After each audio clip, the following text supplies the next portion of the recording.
దేవునికి మహిమ కలుగును గాక.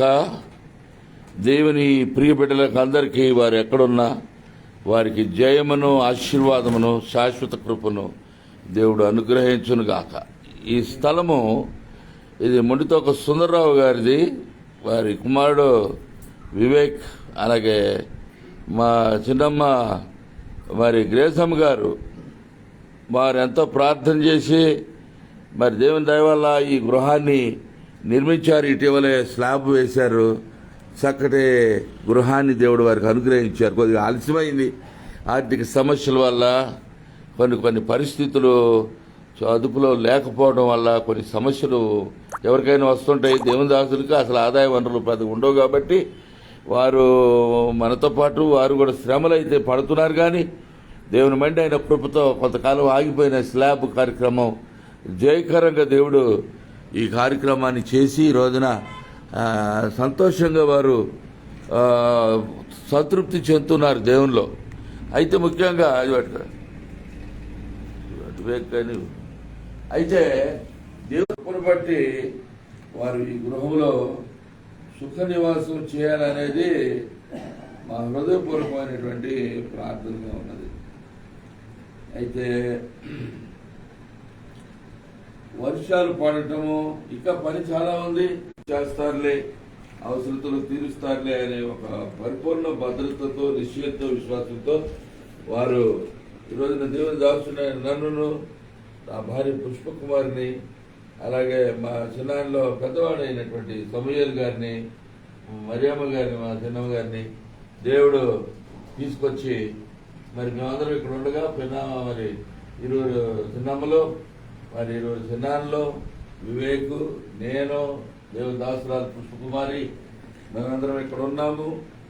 ఇక్కడ ఉండి ఈ గృహాన్ని దేవుడు పూర్తి చేయాలని నా ఫేస్బుక్లో ఉన్నటువంటి ప్రతి ఒక్క దైవజనుడు కూడా దయచేసి ఈ దేవుని దాసుడు మా చిన్నాన్న గారి కుటుంబం కొరకు, అలాగే మరి ఏకైక కుమారుడు, ముగ్గురు కుమార్తెలు ఉన్నారు. అందరం కూడా మనకి ఇల్లు కావాలి, మనకి అందరికీ అవసరమైనవన్నీ కూడా దేవుడు సమకూర్చగలరు.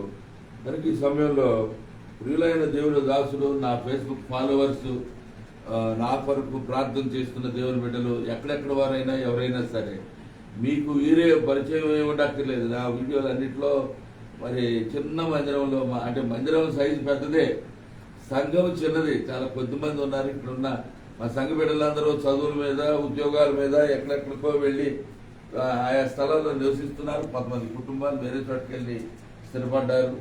అందుచేత మా స్థానిక సంఘం ఇప్పుడు కొంచెం చిన్నగా ఉంది. అయినా కూడా దేవుని చిత్తమే దానికి కట్టుబడి ఉన్నాం తప్ప నాకేదో 1000 మంది సంఘం రావాలి, మేమేదో అందరం పెద్ద ఆర్భాటం చేయాలి అట్లా లేదు. ఉన్న దానిలో, ఉన్న దీన స్థితిలోనే, ఏ స్థితిలో పిలిస్తే దేవుడు ఆ స్థితిలోనే ఆనందించడం, ఆయన పని చేయటం, నమ్మకమైనటువంటి గృహ నిర్వాహకులుగా దేవునికి మనం ఉండాలని ప్రతి ఒక్కరూ తప్పక ఈ ఇంటి కొరకు, ఈ దేవుని దాసుడు మా చిన్న గారు సుందరరావు గారి కొరకు, అలాగే మా చిన్నమ్మ గ్రేసమ్మ గారి కొరకు, మా కజిన్ వివేక్ కొరకు తప్పక అందరూ ప్రార్థన చేయాలని మీ ప్రార్థనలో జ్ఞాపకం చేసి, పరిశుద్ధుల ప్రార్థన దేవుడు వింటాడు. జాలిపడి మనం ప్రార్థన చేస్తే చాలు. మనమేదో వాళ్ళ జేబులో చేయబెట్టి మా ఒత్తిడికాడికి డబ్బు ఇవ్వాలనేది అట్లా నియమం లేదు. దేవుడు అలా ప్రేరేపిస్తే కూడా చేయవచ్చు. కానీ ప్రాథమికంగా మనం కోరుకుంటున్నది ప్రార్థన.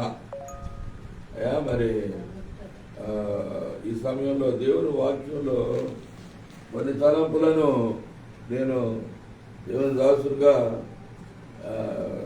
దేవుని బిడ్డలతో మరి పంచుకోవాలని ఆశ నాకు ఎల్లప్పుడూ. వాతావరణం చూస్తే చాలా దారుణంగా ఉన్నది. వర్షం పడిద్దామనే భయం కూడా ఉన్నది. దేవుని స్తోత్రం, హల్లెలూయా. వెలుతురు కూడా వచ్చింది. ఈ ఇటీవలే నిన్న దేవుడు ఏ స్థితిలో పిలిస్తే అందులో ఆనందించి సేవ చేయటం అనేది ముఖ్యమని మేము హృదయపూర్వకంగా నమ్ముతున్నామండి. మరి ఎవరైనా ఎవరైనా ప్రార్థనా భారం కలిగి ఉన్నట్లయితే, నేనైతే ప్రపంచ ప్రజల కొరకు, ప్రపంచ రాజకీయ పరిస్థితుల కొరకు, దేవుని చిత్తాన్ని బట్టి శ్రమలు అనుభవిస్తున్న బిడ్డలు వారందరూ విడుదల కొరకు, అలాగే ప్రపంచ అధినేతల కొరకు, ఈ దేశ మన ప్రీతమ భారతదేశం యొక్క నేపథ్యంలో ఈ దేశ నాయకుల కొరకు, నాయకత్వం కొరకు, ఇలా అన్ని విషయాలు ప్రార్థన చేస్తున్నాం. అటువంటిప్పుడు అలాగా ఏకీమించి ప్రార్థించి పెట్టి చాలా మంది ఉంటారు. మీరు చాలా మంది ప్రార్థన పనులు ఉన్నారు. ఈ అందరిని బట్టి దేవునికి స్తోత్రము. ముఖ్యంగా ఈ సమయంలో చిన్నారి గారి ఈ అసంపూర్ణంగా ఉన్న గృహంలోనే మరి కొన్ని రోజుల పాటు ఇది నివాసం ఉండటానికి సిద్ధపరచుకోవడానికి కొంచెం సమయం పట్టేలాగా ఆర్థిక వనరులు లేక ఉన్నదంతా వెచ్చించి మరి కొంత రుణము కూడా తీసుకోవడం జరిగింది. ఆ రుణము తీరినట్లు, ఆర్థిక పరిస్థితులు మెరుగుపడినట్లు మరి దేవునికి కృతజ్ఞతాస్తులు చెల్లించుకుంటూ దేవుని పరిచర్యలో సాగిపోనట్లు మనం అందరం కూడా ప్రార్థన చేయాలండి. మనం మాట్లాడే మాటలు వింటున్నాడు, మనం చేసే ప్రార్థన వింటున్నాడు, మనం అనుభవిస్తున్న శ్రమను ఆయన ఎరిగి ఉన్న దేవుడు. అని తెలియకుండా మర్మంగా రహస్యంగా ఏమి లేవు. మనలో ఉన్న భావోద్వేగం, కట్టలు తెచ్చుకుంటున్న దుఃఖము, మనసును తొలిచివేస్తున్న సమస్యలు, కొంత మార్పు, కొత్తలో బరువు తగ్గిపోవడం, కొత్త అవన్నీ దొరుకుతాయి. కనుక దేవుని వాక్యం చెప్తున్నట్టుగా మనలో ప్రతి ఒక్కరు కూడా మన మీద దాడి చేసినా కూడా దేవుని కృప మనం వదిలిపెట్టడం లేదు. హల్లెలూయా. దెబ్బ మీద దెబ్బ కొట్టి అనారోగ్యం కలిగి ఆశించింది జరగక, అనుకున్న పనులు సమకూడక, ఈ సమయంలో నేను ఎక్కడో దేవుని పరిశుద్ధ లేఖనంలో ఒక మాట చూశాను. మీరు మాట్లాడితే అంటే దేవోక్తి వల్ల మాట్లాడాలి. దేవోక్తి అంటే దేవుని నోటి నుంచి వచ్చిన మాటలాగా మనం మాట ఉండాలి. అది మనుషులుగా మనకి కొన్నిసార్లు దేవోక్తిలాగా మనం మాట్లాడలేకపోయినా బైబిల్ బాగా చదువుకుంటూ ఆ మాటలు జ్ఞాపకం చేసుకుంటే అవి దేవుని మాటలే కనుక మన నోట ఆ మాట వాడంట వచ్చి వెళ్తా ఉన్నాడు. వాడి పని వచ్చి వెళ్తాం, వాడి పని నేలలో నొప్పుల్లో పడేయటం వాడి పని. దేవుని బిడ్డల్ని అట్ట నడి సముద్రం ముంచేద్దాం, తొక్కేద్దాం, సాతానానికి ఆపజేయము. హల్లెలూయా. దేవాని బిడ్డలకి జయము, దేవోత్సాహాన్ని అది వచ్చాయి. మరి మొదటితో మరి సౌమ్య గారిని మీకు చూపిస్తున్నాము. వారు మా స్వయాన చిన్నాన్న గారు, మా నాన్నగారి తర్వాత మరి వారు ఇప్పుడు 85 సంవత్సరాలు, 84 నిండి 85 నిండియా అంతేగా? ఏమో నాకు తెలియదులే కానీ ఇప్పుడు 80 మా ప్రార్థనగా ఉంది. మరి అంతేకాకుండా ఈ రోజున మనం దేవుని సన్నిధిలో ఉన్నాం. ఏదో మాట్లాడుతున్నాడులే సుధీర్ గారు అని అంటే నేను పిచ్చి పిచ్చి మాటలు ఏమో మాట్లాడదలుచుకొని లేను. హల్లెలూయా. హల్లెలూయా. ఆయన ఆయన ఎన్నడూ కూడా తన బిడ్డల్ని వదిలిపెట్టరు అనేది మాత్రం నేను చెప్పదలుచుకున్నాను. నన్ను వదలలేదు, మిమ్మల్ని వదలడం వదలబోడు. మనందరినీ పట్టుకొని ఉన్నాడు తన చేతిలో. ఆయన మన ఆత్మను తనలో దాచుకున్నాడు, తన కుమారుడిలో పెట్టాడు. మనం మూడాత్మల భద్రత కలిగి ఉన్నాం, నిత్య జీవాన్ని మనం పొందున్నాం. ఆయనలో వచ్చిన విశ్వాసమే అది మనకు నీతిగా ఎంచబడింది. మనం నీతిమంతులం కాము. మన క్రియల చేత, మన తలంపుల చేత, మన ఉద్దేశములను బట్టి దేవుని ఎదుట మనం దోచడమే కానీ వాడిని క్రీస్తు వచ్చి చేసిన బల్యార్పణను బట్టి జ్ఞాపకం చేయాలని ఆశిస్తూ ఉన్నాను.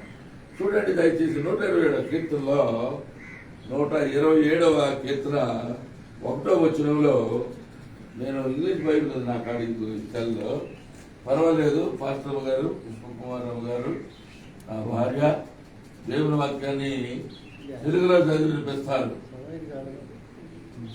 తెలుగునేనా తెచ్చుకోవాలా? దేవుని బిడ్డలు ఎప్పుడు కూడా వారి కట్నం వారు మర్చిపోకూడదు. తెలుగు ఇంగ్లీష్లో ఏదో ఒకటి అయితే ఉండాలి. చూడండి దయచేసి దేవుని ప్రియ బిడ్డల 127 1వ వచనంలో తెలిసిందే కానీ అందులో చదవటం బాగా ఇష్టం.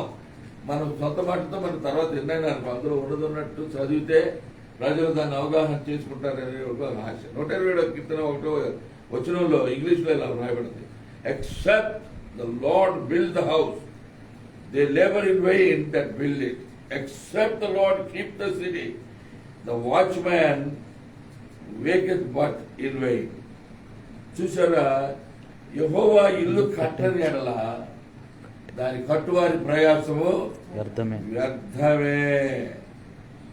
యెహోవా పట్టణం దేవుడు కటాక్షించాలి. దేవుడు తన చెయ్యితో చాపి మనం పట్టుకోవాలి. ఎంతమంది డాక్టర్లు పట్టుకున్నా, చేతులు పట్టుకొని చూసినా, దుర్పిణి చేసినా, మరి జ్వరం ఉందా లేదా ఎన్నో చేస్తూ ఉంటారు. మనకు జ్వరం ఉందో లేదో యేసయ్యకి తెలుసు. హల్లెలూయా. ఎందుకంటే ఆయన ఇచ్చే పరమ వైద్యం, ఆయన వైద్యుడు, ఆయన ప్రార్థన చేస్తున్నాం. మరి దేవుడు వివేకనికి ఈ రోజు నుంచి స్వల్పంగా కొన్ని రోజుల్లో వచ్చినటువంటి తరుణం రాబోదు. హల్లెలూయా. యేసయ్య నామమును బట్టి విశ్వాసంతో చెప్తున్నాం. మనం మంత్రగాళం కాదు, వైద్యులు అంతకంటే కాదు. పరమ వైద్యుడును నమ్మి ఆయన పాదాల దగ్గర సేవ చేసుకుంటున్నాం. మనం ఈ మాటలు చెప్పగలుగుతున్నాం. అయితే దేవుని వాక్యం ఇంకోటి చెప్తుందండి. యెహోషువ గ్రంథంలో 24వ అధ్యాయము 15వ వచనంలో, but as for me and my house we will serve the lord. నేనును నా ఇంటి వారును, మా ఇంటి వారు అందరం కూడా మేమైతే యెహోవాని సేవిస్తాం.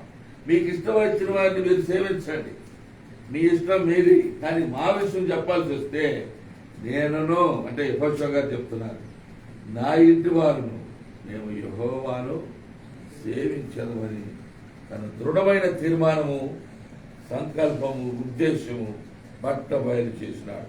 హల్లెలూయా. అంతేకాకుండా సంఖ్యాకాండం చూద్దాం. పాత బంధంలో 6వ అధ్యాయము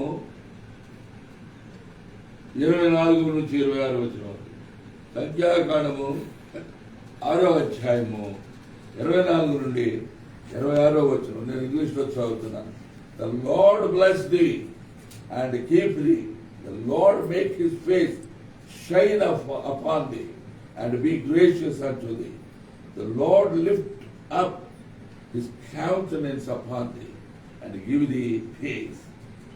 చూసారు ఈ ఆశీర్వాదం ఎంత గొప్పది. ప్రభువు నిన్ను, ప్రభు అని ఉంటుందా, యెహోవా అని ఉందా చూడండి. 26వ అధ్యాయం సంఖ్యాకాండము 24 నుంచి 26 వరకు. సంఖ్యాకాండం అటువైపే ఉంటుంది పాత నిబంధన. తెలుగు బైబిల్ యాప్ ఉంటుంది, దీనిలో 26 అని 24 అన్న. అవును, 24 నుంచి 26వ అధ్యాయం అబ్బాయి. ఏది సంఖ్యాకాండము 6వ అధ్యాయం 24 నుంచి 26 వరకు. చదువు. యెహోవా నిన్ను ఆశీర్వదించి నిన్ను కాపాడును గాక. చూశారండి, దేవుని ఆశీర్వాదం అలా ఉంది. యెహోవా నిన్ను ఆశీర్వదించి నిన్ను కాపాడును గాక. యెహోవా నీకు తన సన్నిధిని ప్రకాశింపజేసి నిన్ను కరుణించును గాక. యెహోవా నీ మీద తన సన్నిధి కాంతి ఉదయింపజేసి నీకు సమాధానం కలుగజేయును గాక. అట్లు వారి ఇశ్రాయేలు మీద నా నామంన ఉచ్చరించుట వలన నేను వారిని ఆశీర్వదించును. హల్లెలూయా. దేవుని నామాన్ని ఉచ్చరించితే చాలు. హల్లెలూయా. ఇశ్రాయేలులైన దేవుని ప్రజలు, దేవుని స్నేహితులైన అబ్రహాము జనాంగము, హెబ్రీయులు దేవుని యందు విశ్వాసం ఇచ్చి దేవుని మాత్రమే పూజించి సేవించవలసిన బిడ్డలు దేవుని యొక్క పొందిన ఆదేశం అది. హల్లెలూయా. హల్లెలూయా. అయితే ఈ రోజున ఇశ్రాయేలీయులు ఏం చేశారు? ప్రతివాడు తనకి ఇష్టమైన త్రోవకు తొలగిపోయింది. దారుణమైన విషయం. ఈ రోజున క్రైస్తవులు అన్నవారు పేరు క్రైస్తవులే, 2 పడవల మీద కాలు వేసేవాళ్ళే. దీన్ని నమ్మలా, దాన్ని పూర్తిగా నమ్మలా. ఇంట్లోనేమో యేసుబాబు, వీధిలో పోయినామంటే వెంకటేశు. చూస్తే ఎన్నో మోసకరమైన బ్రతుకులు. ప్రభుత్వం డబ్బులు రావు, ప్రభుత్వం ఇంటికి రాయితీలు ఇవ్వదు. ఏసైని నమ్మిన వాళ్ళని పోషిస్తున్నాడండి. అయితే తప్పు కూడా ఏం కాదు. మనం ఎవరైనా ఇదిగో మేము అట్టడుగు వర్గాల వారమండి, పేదవారము, సాంఘికంగా ఎప్పుడో బహిష్కారం పొందిన వారము, ఊరు వెలుపట వెలివేయబడిన జీవితాలు మావి, నిచాతి నిజమైన పనులు ఊడిగము వెట్టి చేశారు మా పూర్వీకులు. ఇప్పుడు మేము ఆ పనిలో లేము. దేవుని దయ వలన, దేవుని కృప వలన బ్రతుకుతున్నాం. హల్లెలూయా. నీవేం చూస్తున్నావు అన్న పేరు నీకు కలదు కానీ నువ్వు మృతుడివే అన్నట్టు. మీరు ఏం బ్రతుకుతున్నారు? ఏం బ్రతుకులు ఇవి? మీరు దేవునికి ఇష్టమైన బ్రతుకుతున్నారా? దేవుని చిత్తాన్ని నెరవేర్చాలని ఆశ కలిగి ఉన్నారా? ఏదో అన్యుల వలె బయలుదేవతలు పూజించేవారి వలె మీరు కూడా ఆయే వేషాలు వేస్తారా? దేవుడు అడుగుతున్నాడు. దేవుడు ప్రత్యేకించుకొని తన ప్రజల పక్షాన పోరాటం చేయడానికి ఇష్టపడుతున్నాడు. నీతి కలిగిన న్యాయాధిపతి. మనకున్న అజ్ఞానాన్ని బట్టి లోకస్తులు ఏమంటారు? మీరు ఎదువారు మతానికి సంబంధం కాదు, ఇది మీరు ఆర్థికంగా ఇబ్బందుల్లో ఉన్నారు, సంవత్సర ఆదాయం మొత్తం కలిపిన 10-12 లక్షలు లేదు మీది. కాబట్టి మీరు బలహీన వర్గాలు, బడుగు వర్గాలు, మీ భూ వ్యవసాయ కమతాలు 5 ఎకరాలు లోపుతున్నాయి. కాబట్టి మీరేం భూస్వాములు కాదులే, సన్నకారు రైతులు, చిన్నకారు రైతులు మీరు అని ప్రభుత్వం ఇచ్చే రాయితీలు పొందవచ్చు. హల్లెలూయా. అది తప్పని నేనేనాడు చెప్పాను? చెప్పలేదుగా. ప్రభుత్వాలు కూడా కొంత వ్యూహాత్మకంగా వారు వ్యవహరిస్తూ ఉన్నందువల్ల ఈ రోజున సమాజంలో అట్టడుగు వర్గాలు ఎన్నడూ పైకి రావట్లా. వారికి ఉన్న విశ్వాసాన్ని నిర్భయంగా ప్రకటించట్లా.